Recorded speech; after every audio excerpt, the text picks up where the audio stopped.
आज जम्मू के अंदर जम्मू प्रोविंस की बात करें तो काम छोड़ो हड़ताल पर तमाम डेली वेजर्स जो है आपको नजर आ रहे होंगे।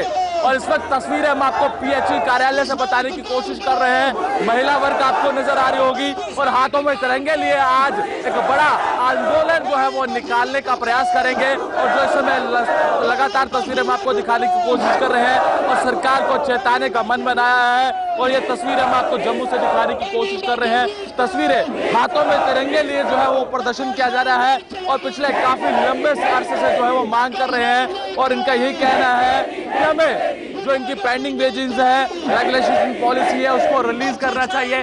तस्वीरें आप देखेंगे कि पूरी तरह से ये लगभग 22 से 23 हजार की संख्या जम्मू प्रोविंस से सभी एकत्रित होकर यहाँ पर पहुंचे हैं। तो ये तस्वीरें आपको नजर आ रही होंगी जिसमें इनका साफ तौर पर कहना है कि लगातार आश्वासन दिए जाते हैं, वादे किए जाते हैं, मगर उसको पूरा नहीं किया जाता है। मगर आज ऐसी कगार आ चुकी है कि तमाम डेली वेजर जो है वो इस समय अपने बच्चों को जो है इंसाफ और हक का जो हक मिलना चाहिए उनके बच्चों को वो नहीं मिल पा रहा है। हाथों में तिरंगे लिए आपको नजर आ रहे होंगे और इनका यही आज तिरंगा रैली एक निकालना चाहते हैं और काम छोड़ो हड़ताल पर है।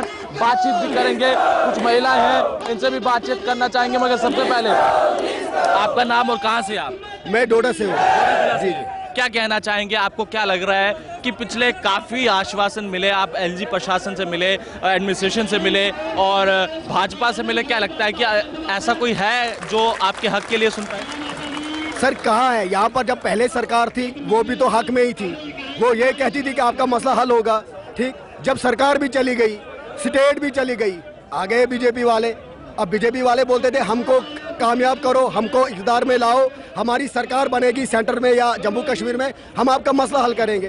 तो आप देख रहे हो इस वक्त भी वही गरीब, जिस गरीब के बलबूते पे मोदी साहब यहाँ के प्राइम मिनिस्टर हैं इंडिया के, ठीक, इस गरीब के बदौलत वो इस वक्त कुर्सी पे बैठे हुए हैं। यहाँ पर हमारे जितेंद्र सिंह साहब जो हैं, जो यहाँ से इस वक्त एमपी वहाँ पर बैठे हुए हैं दिल्ली में। यहाँ पर जुगल किशोर जी जो है यहाँ से जीता हुआ एक मेंबर है, एमपी में बैठा हुआ है। ठीक है, मुझको ये चीज़ बताओ, जब उसकी जनता फिर सड़क पे, उसका गरीब जिस आवाज़ पे, जिस वोट के दम पे, जिस गरीब के वोट के दम पे बीजेपी सरकार यहाँ पर बनी थी, जिस बीजेपी सरकार ने यहाँ पर 370 खत्म किया इस गरीब के वोट के दम पर, तो इस वक्त वही गरीब जो है 32-30 साल से सड़क पे मर रहा है। और ये देखो इस वक्त की यहाँ पर गर्मी, आप भी यही जम्मू में इस वक्त हो, ये गर्मी देखो, इस गर्मी में यहाँ पर आज 42 दिन हो गए काम छोड़ स्ट्राइक और इनके कान पे जूं तक नहीं रिंगती। लगता कि प्रधानमंत्री की जो छवि है वो कुछ लोग धूमिल करना चाहते हैं। लगातार प्रधानमंत्री जो है वो प्रयास कर रहे हैं और जो आपको लगता है कि जो नीचे की एडमिनिस्ट्रेशन है वो आपकी बातें जो है वो ऊपर के प्रशासन तक नहीं पहुंचा पा रही हैं, तो कहीं ना कहीं इसमें कोई रुकावट या ऐसा आपको लगता है कि कोई खेद बन रहा है इसके ऊपर आवाज पहुंचाने में हमारी सबसे बड़ी भूमिका हो सकती है।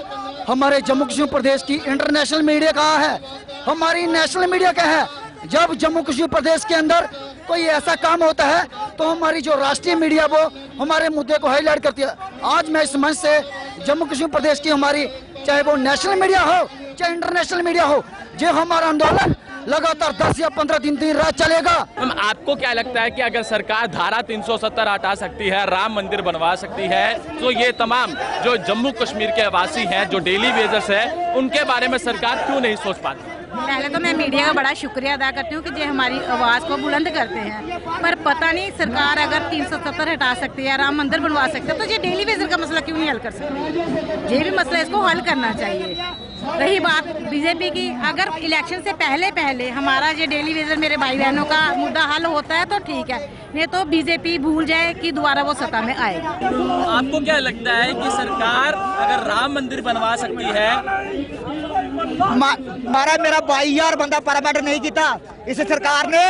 अगले बारी जितेंद्र सिंह जी चुकिया थी भी बाहर छुट्टी उड़ गए, जिया शाम शर्मा मारे चुकिए बाहर, तू ही बाहर उड़ गए मारे तू आखना जितेंद्र सिंह सीएम बना ते सीएम ते डीएम में जुड़ गए, तू चुकिया बाहर छुड़ गया है, जिया साथ पानी नहीं मिल लगा, तुम्हें पीने लगा जो किया थे पानी नहीं मिल लगा। जितेंद्र सिंह जी क्या जाएगा नहीं ऐ चलिएगा, तू आखना भाई यार परमानेंट करागा आज किथे गया तू जिंद सिंह तेरा फेरा करके गया आज अंकल जी, आपको नहीं लगता कि सरकार आपको नहीं लगता है कि अगर सरकार राम मंदिर बनवा सकती है, धारा 370 हटा सकती है, 35 से हटा सकती है, और क्या आपको नहीं लगता कि कोई सोच विचार होना चाहिए आपके लिए?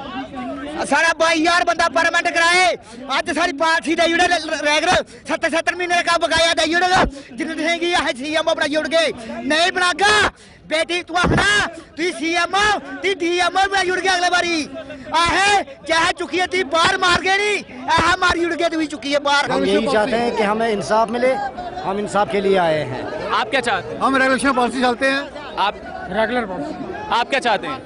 सर ऐसा है, आप चाहते क्या है? आप क्या सरकार से क्या कहना चाहते हैं? सरकार से मैं ये चाहता हूँ जो मेरी कच्ची कोठी है वो भी तो गिर गई, अभी क्या चाहते हैं, क्या देगी सरकार हमें? जो कच्चा घर है वो भी गिर गया, अभी क्या देगी सरकार? आगे इन्होंने कुछ दिया, कुछ नहीं दिया, इससे आगे क्या इनके वो करेंगे? सरकार देगी क्या? आपको क्या लगता है कि सरकार आपकी बात सुन पा रही है? सरकार कुछ नहीं वो करेगी हमारा। देखिए, साफ तौर पर तमाम डेली वेजर्स का यही कहना है कि अगर सरकार, केंद्र सरकार 370 35 से हटा सकती है, राम मंदिर बना सकती है, तो जम्मू कश्मीर की बात की जाए तो जम्मू कश्मीर में तमाम डेली वेजर्स जो काफी लंबे समय से मांग कर रहे हैं, तमाम रेगुलराइजेशन पॉलिसी, पिछले पेंडिंग वेजेस, ये आखिर सरकार इसको पूरा क्यों नहीं कर पा रही है, ये आपने देखा। और अगर इनकी डिमांड नहीं सुनी गई, साफ तौर पर डेली वेजर्स इनका ये कहना है, तो आने वाले समय में एक बड़ा जन आंदोलन देखने को मिलेगा। जिस तरह से आपने देखा था कि एक बड़ा आंदोलन, किसान आंदोलन देखने को मिला, और उसी तरह से ये एक उसी तरह से अग्रसर रूप देखने को मिलेगा। आप किस तरह से देखते हैं? तब तक के लिए आप बने रहे जेके चैनल के लिए। कैमरा पर्सन दीपक कुमार के साथ अनिल शर्मा की रिपोर्ट जम्मू से। धन्यवाद। सर थोड़ा सा बताएं आज के दिन के हवाले से जो मेला यहाँ पे रखा था इसके बारे में। आज का ये प्रोग्राम फूड सेफ्टी को लेकर लोगों को अवेयरनेस हो, इसके लिए पूरे देश में आज़ादी के 75 वर्ष हुए हैं और जगह जगह पर अमृत महोत्सव के रूप में तमाम एक डिपार्टमेंट्स को अपने अपने प्रोफेशन में उनकी क्वालिटी बढ़े, लोगों को एक अच्छी अवेयरनेस आए, उसके लिए जो उनका खाना है उसमें भी जो अडल्ट्रेशन की बात की जाती है, लोगों को उससे अवेयर किया जाए, फास्ट फूड से लोगों को अवेयर किया जाए कि ये नुकसानदेह और ख़ास करके बच्चों को। इसलिए ये प्रोग्राम डिग्री कॉलेज डोडा में मनाया गया। इसमें हमारे डिस्ट्रिक्ट एडमिनिस्ट्रेशन और कॉलेज के प्रिंसिपल और सब लोगों ने बच्चों को लेकर यहाँ पर अलग अलग रंगारंग प्रोग्राम की प्रस्तुति की, लोगों को बताने की कोशिश की गई कि लोग जो है अच्छा फूड लें ताकि उनकी सेहत ठीक रहे। आप देख रहे हैं गुलिस्तान न्यूज़ नेशनल टेलीविजन। इस वक्त हम गवर्नमेंट डिग्री कॉलेज डोडा में हैं और यहाँ पे फूड सेफ्टी डिपार्टमेंट की तरफ से एक मेला रखा गया था और आपको बताना चाहेंगे आज़ादी के 75 साल जिस तरह से पूरे हो चुके हैं, उसी को लेकर जो है ये प्रोग्राम अलग अलग तरह के प्रोग्राम किए जा रहे हैं अलग अलग डिस्ट्रिक्ट्स में, और डोडा के अंदर भी बढ़ चढ़ कर ये प्रोग्राम किए जा रहे हैं। और आप देख सकते हैं कि यहाँ पे एक मेला रखा गया था फूड सेफ्टी डिपार्टमेंट की तरफ से, ईट राइट मेला, और काफ़ी सारे डिपार्टमेंट यहाँ पे थे और डीडीसी चेयरमैन धनंतर सिंह कोतवाल जी भी यहाँ पे थे, एडिशनल डिप्टी कमिश्नर भी यहाँ पे थे। और मेरे साथ खास बातचीत के लिए डिपार्टमेंट के कुछ लोग हैं, इनसे बातचीत करेंगे। सर वेलकम है, थोड़ा सा आज के दिन के हवाले से बताएं, जो प्रोग्राम आपने रखा था, कितने डिपार्टमेंट इस प्रोग्राम में यहाँ पे मौजूद थे? हाँ वसीम साहब, इस मेले में ये जो आज़ादी के अमृत महोत्सव के हवाले से जो प्रोग्राम हुआ था, ईट राइट मेला और ईट राइट वाकाथॉन, ये अक्रॉस द कंट्री हो रहा है। और इसमें आज डिस्ट्रिक्ट डोडा की टर्न थी, पहले रामबन में हुआ, आज डोडा में हुआ, कल किश्तवाड़ में होगा। तो इस मेले की गर्ज़ो गैरत ये है कि ईट राइट, ईट हेल्दी, ईट फोर्टिफाइड, आओ कम करें थोड़ा तेल, चीनी और नमक, और आज़ादी का अमृत महोत्सव हम मना रहे हैं।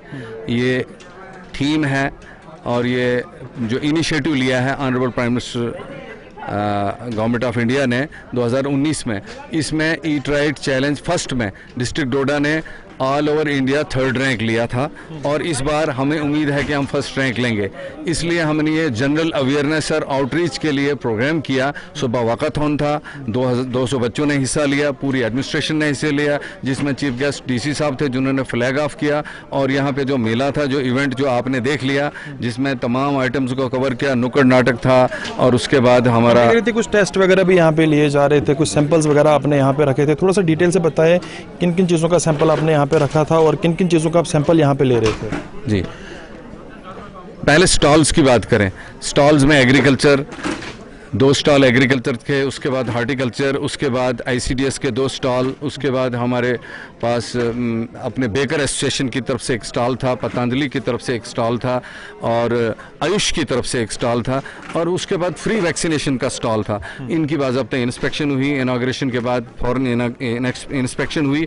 इसमें जो ख़ास बातें हैं वो ये हैं कि ऑर्गेनिक फूड का एक्सप्लोरेशन हुआ और उसके बाद लोकल फूड की एक्सप्लोरेशन हुई, जिसमें राजमाश है, अनारदाना है और यहाँ का हार्टिकल्चर डिपार्टमेंट ने अपने एप्पल, पियर्स, क्विंस को पेश किया और अहम बात यह है कि लेवेंडर ऑयल को यहाँ पे इन्होंने एग्जिबिट किया। डोडा के लोगों की ये कंप्लेंट रहती है, जो हमारा नगरी वाला एरिया है, अकरमाबाद एरिया है, वहाँ पे हम देख रहे हैं कि कन्फ्यूजन लोगों को रेट में काफ़ी ज़्यादा देखने को मिलता है। सब स्टैंडर्ड आइटम में मार्केट में बिकती हैं, तो उन पर किस तरह आने वाले टाइम में आप नकेल कसेंगे?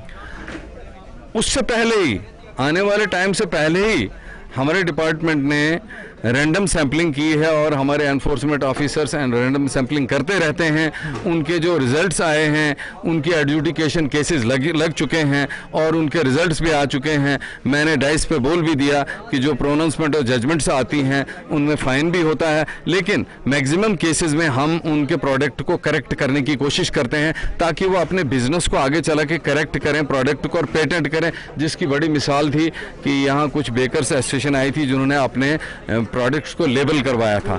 तो इसी तरह से बाकी भी स्वीट्स हैं, रेस्टोरेंट्स हैं, उनको भी हमने हिदायत की और रेट्स की बिलखसूस बात है। तो ये मुझे लगता है एक मुनासिब कदम जी। है। फूड सेफ्टी डिपार्टमेंट की तरफ से ये साफ तौर पर बता रहे थे किस तरह से हम काम करते हैं और कौन कौन से डिपार्टमेंट यहाँ पे मौजूद थे। आपको दिखाना चाहेंगे कि किस तरह से यहाँ पे स्कूली बच्चे भी थे, कॉलेज के बच्चे भी थे और आज़ादी के जिस तरह से 75 साल पूरे हो चुके हैं उसी को लेके जो है इस तरह के प्रोग्राम किए जा रहे हैं। फूड सेफ्टी डिपार्टमेंट की तरफ से ईट राइट मेला जो यहाँ पे रखा गया था आज और सैम्पलिंग यहाँ पे हो रही थी और जिसमें सुबह वॉक भी रखा गया था फूड सेफ्टी डिपार्टमेंट की तरफ से, जिसमें खुद डिप्टी कमिश्नर डोडा विकास शर्मा जी ने खुद इसमें हिस्सा लिया था। कुछ स्कूली बच्चे भी थे। उम्मीद यही करेंगे कि फूड सेफ्टी डिपार्टमेंट इस तरह के प्रोग्राम करता रहेगा।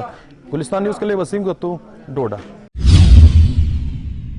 फौज की जानिब से आज तंवरहमा में एक तिरंगा रैली निकाली गई हुई, उसके बाद यहाँ पर स्कूल में जो एक तिरंगा रैली के हवाले से यहाँ पर अवेयरनेस प्रोग्राम भी चलाया गया। तो आपको सीधे तंवरहमा ले चलते और दिखाते यहाँ पर क्या कह रहे इस तिरंगा रैली और इस अवेयरनेस प्रोग्राम के हवाले से। जो हमने यहाँ आज ये प्रोग्राम किया 2RR छांदिल कैंप की तरफ से, तो हमने एक रैली भी निकाली। हर घर तिरंगे की जो बात है, तो हमने ये भी आवाम को समझाया कि किस तरह से इसको अपने घरों में लगाना है और ये तिरंगा जो है ये देश की शान होती है और ऐसे इसको इज़्ज़त से देखना होता है, क्योंकि जो ये तिरंगा है ये हमारी देश की शान है और इसलिए हमने यही लोगों को बताया कि हर घर तिरंगा लगाना है। 2nd RR छांदिल कैंप इन कोलैबोरेशन उनके साथ हमने किया था। तो यहाँ पर जो है हर घर तिरंगा प्रोग्राम जो है गवर्नमेंट का इनिशिएटिव है, तो इसीलिए ये अवेयरनेस प्रोग्राम था कि तिरंगे को कैसे, इसकी इज्जत कैसे करनी है, कैसे लहराना है, ये इस रिलेटेड था। क्योंकि बहुत सारे मिस्टेक्स होते हैं वाइल होस्टिंग दिस फ्लैग। तो कभी रंग का नीचे होना ऊपर होना, इसमें ये ज़बरदस्त मतलब ख्याल रखना है। यहाँ पर पंच है, सरपंच है और गवर्नमेंट ऑफिस से भी काफ़ी सारे बंदे आए थे। तो अवेयरनेस प्रोग्राम था, जो जनरल पब्लिक है उनको सिखाना है कि तिरंगा की इज्जत कैसे करनी है और होस्ट कैसे कर। इसके बाद फिर जो ये तिरंगा रैली भी निकली है यहाँ से, का मतलब भी हमने आम लोगों को समझाया कि इसका मतलब क्या है, इसके रंगों का मतलब क्या है, इसमें व्हील जो है उसका मतलब क्या है। तो मेरे ख्याल से पब्लिक जो है ये समझ गई है कि कैसा इसका मतलब जो मोटिव क्या है। तो ये हम आपके माध्यम से हुकूमत आला तक ये बात पहुँचानी चाहते हैं कि हम 3 साल से तो बिल है, तो हम इससे पहले सफ़र कर रहे हैं, मगर 3 साल से हमें ये उम्मीद हो गई थी कि हमें जो है ना PMGY का रोड मिल रहा है, 25 फुट से 50 फुट हो रहा है और करते करते जो है ना इसको 3 साल बीत गए। 3 साल में हमारा जो है ना फिर इस पुराने रोड को किसी ने जो है ना इस पर नज़र नहीं रखी है, जो कि इसकी पैचिंग थे, इसको कहीं डैमेज हो गया था, इसकी किसी ने रिपेयरिंग नहीं की। जहाँ कहीं लाख रुपए लगना था या 50,000 लगना था, इसकी तरफ किसी ने केयर नहीं किया। इस वक्त यही रोड जीरो पर पहुँच गया है। हमें आरएनबी पीएमजी के हवाले कर रहा है, पीएमजी आरएनबी के हवाले कर रहा है। हमारे इलाके में रिश्ते 2-4 आए हैं और रोड को देख के वो रिश्ते वापस गए हैं। और ये एरिया है, ये तकरीबन ऑलमोस्ट 7 किलोमीटर्स अवे टाउन से। लेकिन बदकिस्मती की बात ये है कि वारिया ऑफिशियल्स आए, सोन यम डीसी साहब से, उन्होंने भी इस एरिया का विज़िट किया, एक बार नहीं 3 बार विज़िट किया। उसके बाद ये जो ब्लॉक दिवस में स्टेज पे उन्होंने अनाउंस किया कि बस कर ये रोड विद इन 3 days मैं इसको ठीक कर दूंगा। मैंने खुद अपने आंखों से, these are the words of the DC, मैं सोच पन्ने अच्छो रोडिश हालात बहुत खस्ता हालात है, तो 3 दिन के अंदर अंदर मैं इसको ठीक करता हूँ। ये उन्होंने स्टेज पे ये अनाउंस किया। अश्चिक इतना चारवे बने में हमारे जो भी यहाँ पे पॉलिटिकल लीडर्स आते हैं, तो उस तो नेशनल कॉन्फ्रेंस के आते हैं, पीडीपी के आते हैं, बाकी पार्टीज के आते हैं, तुमशी ये तो लूकन करान जमा पच अनाउंस करान। ये देखो आज पीडीपी वालों ने एनसी ज्वाइन किया, एनसी वालों ने पीडीपी ज्वाइन किया, पिक्चर्स अपलोड करते हैं। मगर आप जरा सोचिए, इस रोड से वो जाते हैं, इस रोड के बारे में वो कभी उन्होंने कोई पिक्चर ऐसी अपलोड नहीं की, कभी डीसी से बात नहीं की, कभी किसी ऑफिशियल से बात नहीं की कि कम से कम जो हालात हैं इस रोड के उसको ठीक करने की वो कोशिश करते हैं। जिले कुपवारा के इलाका हयामा के लोगों ने आज एक जोरदार एहतजाज शाहपुरा में दर्ज किया और रोड कई घंटों तक बंद किया। मुकामी लोगों ने इल्ज़ाम लगाया कि जनरल रोड शाहपुरा मनीगा इतना खस्ता हो चुका है, अब इस पर पैदल चलना भी दुश्वार होता है। ये रोड एक नदी में बदल चुका है और मरीजों को सख्त मुश्किलातों का सामना करना पड़ता है। मुकामी लोगों के मुताबिक अगरचे डिप्टी कमिश्नर ने भी इस रोड का भी दौरा किया और पार्ट होल्स भरने की दहानी की, मगर ज़मीनी सतह के हालात नहीं बदले। मुकामी लोगों ने शदीद तनकीद करते हुए कहा कि अब इस रोड की खस्ता हाली की वजह से रिश्तों पर आँच आ रही है। अगरचे तहसीलदार और डीडीसी हयामा वक्त पर पहुँचे, मगर भीड़ को काबू न कर पाए। मुकामी लोगों ने आज आखिरी बार जिला इंतजामिया से मांग की कि इस रोड की मरम्मत चंद दिनों में की जाए, बिस्तिरुद्दीगर चक्का जाम जारी रहेगा। लेकिन 24/7 के लिए रियाज भट्ट कुपवारा। इस टाइम सांबा के वार्ड नंबर 8 लामा मंडी इलाके में मौजूद हूं और आज मैं आपको एक रास्ते की वो हालत दिखाने वाला हूं जो रास्ता शहर के बीचों बीच जाने वाला रास्ता है, जो तमाम सांबा की मंडियों को जोड़ता है लामा मंडी से होते हुए। और ये रास्ता जुड़ता है गढ़ मंडी, संगवाली मंडी, पुशवालिया मंडी, तमाम ये मंडियां जो इसी रास्ते से होते हुए आप उन मंडियों तक पहुंचते हैं। लेकिन हालत ये है कि पिछले कई सालों से ये रास्ते की बदहाली है और ये रास्ता लगातार बदहाली का शिकार हुआ है। यहां चलने के लिए इतनी ज्यादा दुश्वारियां लोगों को झेलनी पड़ती हैं कि यहां से अगर बात करें स्कूली बच्चों की तो उनसे नहीं निकला जाता। तमाम यहाँ के रहने वाले लोग जो इस रास्ते का इस्तेमाल तो करते हैं, लेकिन बड़ी मुश्किलातें यहाँ पर पेश आती हैं। और अगर कोई इमरजेंसी बन जाती है तो इस रास्ते से किस तरह से निकलना है, किस तरह से उस इमरजेंसी सिचुएशन से निपटना है, वो भी एक बड़ी मुश्किल बन जाती है। यहां हर एक व्यक्ति को आज ये दिक्कत पेश आ रही है। यहां मूलभूत सुविधा चलने के लिए रास्ता ही नहीं है। हालत आपने देख ली कि किस तरह से पत्थर ऊपर से बहकर नीचे आ चुके हैं और इसमें बड़ा कारण बरसात भी है कि बरसात जब आती है तो ये रास्ता पूरी तरह से खस्ता हालत में आ जाता है। लेकिन इसमें नालायकी पीडब्ल्यूडी विभाग की नजर आती है, जिन्होंने 2008 में काम शुरू किया, उसको बंद कर दिया, फिर 5 से 6 महीने पहले दोबारा से काम शुरू किया, फिर बंद कर दिया। और कारण ये नजर आया कि शायद फंड्स भी लैप्स हो चुके हैं। तो ये एक तो सरकारी खजाने का दुरुपयोग और दूसरा चलने के लिए मूलभूत सुविधा लोगों को नहीं मिली। यहाँ के स्थानीय बाशिंदे हैं, इनसे जानने की कोशिश करते हैं। आपसे जानना चाहूंगा, इसको लेकर मैं पहले भी एक आपसे बात कर चुका हूं, ये रास्ता लगातार खस्ता हालत में है, बड़ा पुराना रास्ता है जो तमाम सांबा की मंडियों को जोड़ता है। आप यहाँ पर तमाम लोग रहते हैं, कितनी दुश्वारियां हैं। बच्चों को लेकर बात करें तो उनको दिक्कतें, बुजुर्गों को, आप तमाम लोगों को दिक्कतें हैं। बच्चों के तो शौक भी खत्म हो चुके हैं, वो ना खेल पाते हैं ना यहाँ से चल पाते हैं। क्या कहना चाहते हैं इस रास्ते की बदहाली को लेकर? जी, इस रास्ते की बदहाली से हम बड़े परेशान हैं। कल देखा होगा आप लोगों ने कितना पानी पड़ा हुआ है। ये बहुत पुराना रास्ता है, इसको हम सिंगनी चक्की से पुकारा जाता है। इसमें बहुत सी मंडियाँ हैं, पशवालिया मंडी, संगवाली, खैरी, ठोरा मंडी के लोग भी यहाँ आते जाते थे। लेकिन इस रास्ते ने सारा का सारा हमारा लिंक तोड़ दिया है। कल इतना पानी पड़ा, कहने की बात नहीं है। कि यहाँ लोगों को चलना बड़ा मुश्किल है। सुबह बच्चे यहाँ आ रहे थे, मैंने देख रहा गिर गया। आज हमारे चाचा जी नीचे मोटरसाइकिल पे नीचे गिर गए, बुरी हालत है, उनका आर्टरी ऑपरेशन हुआ है। तो आज पता नहीं कैसे वो बेचारे अपनी जान बचाई उन्होंने, अदरवाइज ये रास्ते ने इनका मुश्किल डाल दिया था। तो क्या कोई अधिकारी संज्ञान लेता है? जब लेते हैं तो वो अभी कहीं ना कहीं फॉर्मेलिटी की जाती है कि चलिए काम शुरू किया, उसको बंद कर दिया, फिर शुरू किया, फिर बंद कर दिया। जो खजाना सरकारी उसका भी दुरुपयोग, फंड्स भी लैप्स हो जाते हैं, और जो एक सहूलियात लोगों को मिलनी चाहिए वो नहीं मिल पाती है। देखिए, खजाना तो आप जानते हैं अच्छे तरीके से, खजाना तो लैप्स ये जिन लोगों ने इधर का उधर किया है। क्योंकि पहले आज 2008 में यहाँ काम हो गया, जेसीबी लगी, 1-2 लाख का टेंडर किया इन्होंने, बस खत्म हो गया। फिर उसके बाद एक पत्थर कैंकरा तड़ाया गया, कैंकरे में भी ऐसा हुआ, कैंकरा डाला नहीं, ऐसे देर लगा के रख दिया, बाद में वही उठा के ठेकेदार ले गया। फिर हमने देखा कि ये क्या है। अभी पिछले साल जो काम लगा हुआ था, तो हमने बड़ी उम्मीद की, हमने जम्मू तक गए, हम डीसी साहब थे हमारे जो कह रहे विलेज करा ना, विलेज का काम शुरू हुआ था, कह रहे विलेज में बन, उसमें हाँ बैक टू विलेज, उसमें ये हमने बड़ी कोशिश की, तो ये रास्ता थोड़ा सा पैसा इसका आया, लेकिन वो पैसा आया फिर भी वो लैप्स हो गया, और ठेकेदार ने आधा किया नहीं, वो ऐसे सारा का सारा खत्म हो गया। क्या आपको एहसास है कि आप शहर में रहते हैं, किसी दूर दराज इलाके ग्रामीण में रहते हैं? हमने तो आपको क्या बता दीजिए, ये शहर नहीं है, ये शहर है, ये इधर पंग उधर पंग, ये कौन सा शहर है? ये इधर पंग, देखो ये पोल टूटा हुआ, ये देखो तारे हमारी, ये देखिए क्या है, ये पानी से बह गया खंबा, बिल्कुल कोई आदमी ने, हमने रस्सी डाल के इसको ऊपर कर दिया कि चलो अब बच्चे को कुछ करंट ना लगे, किसी को प्रॉब्लम ना आ जाए। काफी दिक्कतें हैं, बहुत दिक्कत है। नुमाइंदों से बात की आपने? हमने अपने नुमाइंदे से बात की है, चेयरमैन से भी हमने बात की है। ये सारे के सारे आपको पता है कैसे हैं, ये किसी की बात सुनता कोई नहीं है।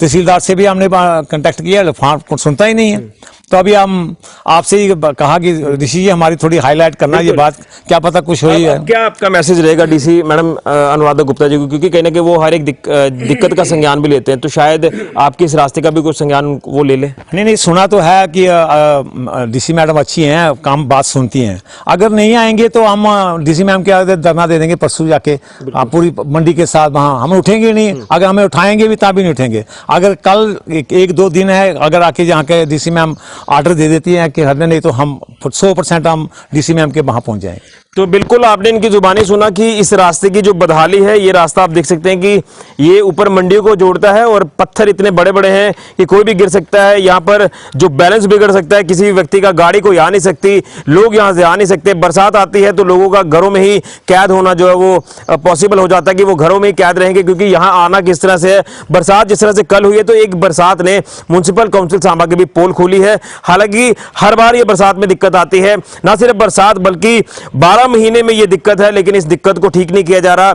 यानी संघर्ष कर कर कर इस दिक्कत को कहीं ना कहीं किस एक अंजाम पर पहुंचाया जाता है, लेकिन दोबारा से वही हालत हो जाती है। आप देख सकते हैं हमारा चलना भी दुश्वार है, हम यहाँ 5 मिनट के लिए सही से नहीं चल पा रहे हैं, लेकिन ये जो लोग यहाँ रहते हैं उन्होंने तो 24 घंटे में यहाँ से कई बार निकलना है, कई बार आना है, कई बार जाना है।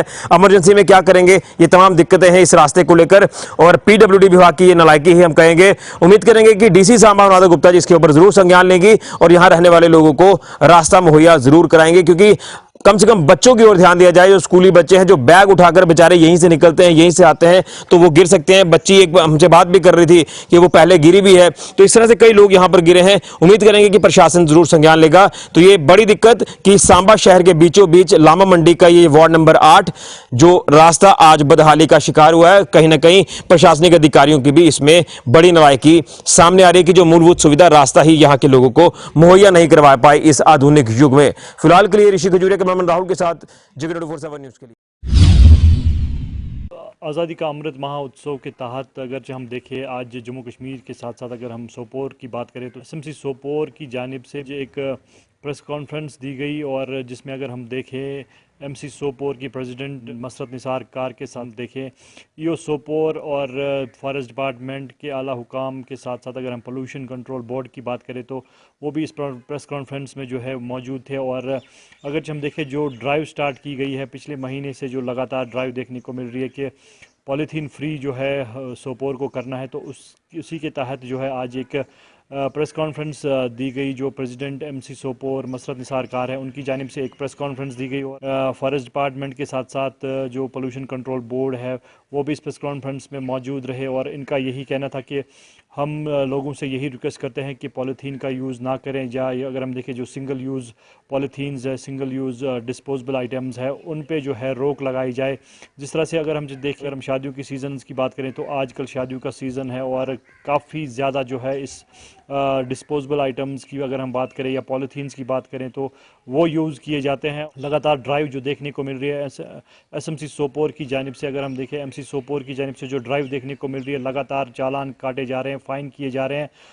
जो भी पॉलीथीन का यूज़ कर रहे हैं तो उनको यही अवेयरनेस दी जा रही है, उनको यही आज मैसेज दी गई कि आज से अगर हम देखें 1 अगस्त से लेकर 15 अगस्त तक जो है ये ड्राइव कंटिन्यूसली चलेगी। अगर हम देखें आज गर्ल्स हायर सेकेंडरी सोपोर के अंदर भी जो है ये ड्राइव देखने को मिलेगी, जिसमें अवेयरनेस दी जाएगी कि किस तरह से जो है पॉलीथीन का यूज़ पॉलीथीन का यूज़ ना करें, या अगर हम देखें जो भी सिंगल यूज़ पॉलीथीन्स है उनको उस पर जो है रोक लगाने के लिए किस तरह से जो इकदाम उठाए जाएंगे। और साथ ही साथ अगर हम देखें ये 15 अगस्त तक जो है ये प्रोग्राम चलता रहेगा, जिसमें अगर हम देखें कई इलाकों में जो है ये ड्राइव देखने को मिलेगी, अवेयरनेस जो है अवेयरनेस कैंप्स देखने को मिलेंगे और साथ ही साथ लोगों को भी यही कहा गया कि आप ये पॉलीथीन्स वगैरह यूज़ ना करें। फ़ाइन की अगर हम बात करें तो पिछले महीने लगभग 22,000 जो SMC सोपोर का कहना है कि हमने 22,000 का फ़ाइन भी जो है शॉपकीपर्स की अगर हम बात करें उनके ऊपर लगाया है। और आज से जो है इस पर रोक लगाने के लिए जो है ये आज प्रेस कॉन्फ्रेंस दी गई और साथ ही साथ लोगों को ये कहा जा रहा है कि आप ये बिल्कुल बंद करें, इस पर जो है कम्प्लीटली बैन की जा रही है, आप ये यूज़ ना करें। तो उसके चलते अगर हम देखें आदेश दिए गए हैं कि सख्ती से जो है इस पर निपटा जाएगा, फ़ाइन किया जाएगा जो भी इसका यूज़ करेगा। और शादियों की अगर हम बात करें जो ये चीज़ें यूज़ की जा रही है उन पे जो है अवेयरनेस दी जाएगी, शादियों में जाके जो है लोगों को ये कहा जाएगा कि इनका यूज़ ना किया जाए। या अगर हम देखें फ़ाइन की अगर हम बात करें तो काफ़ी ज़्यादा फ़ाइन भी जो है वो देखने को मिल सकता है। तो हमारी भी यही कोशिश है कि लोगों तक ये अवेयरनेस पहुँचे, ये लोगों तक यही मैसेज पहुँचे कि सिंगल यूज़ पॉलीथीन्स के ऊपर जो है बैन लगाई जाए, सिंगल यूज़ जितना भी मटीरियल है उस पर बैन लगाई जाए। और ख़ासकर अगर हम देखें जो सब्ज़ी लेने के लिए अगर हम घर से जो हमारी औरतें हमारी माएँ जो निकलती है उनको यही कहा गया कि आप अपने बैग्स को जो घर से ही आप अपना कैरी बैग लेके चलिए, क्योंकि अगर हम देखें पॉलीथीन्स का जो असर हमारे माहौल पे देखने को मिल रहा है, जिसके चलते काफ़ी ज़्यादा नुकसान जो है हमारे माहौल पे, जो हमारा माहौल जो है वो इससे काफ़ी ज़्यादा ख़राब होता हुआ नज़र आ रहा है। पोल्यूशन की अगर हम बात करें तो काफ़ी ज़्यादा पोल्यूशन जो है इससे देखने को मिल रहा है। तो इसी के चलते जो है आज सोपोर MC सोपोर के अंदर जो है इस प्रेस कॉन्फ्रेंस का इनेकाद किया गया था और लोगों को यही मैसेज दी जा रही है कि इस पॉलीथीन का यूज़ ना किया जाए। JK 24/7 के लिए सोपोर से मैं नदी।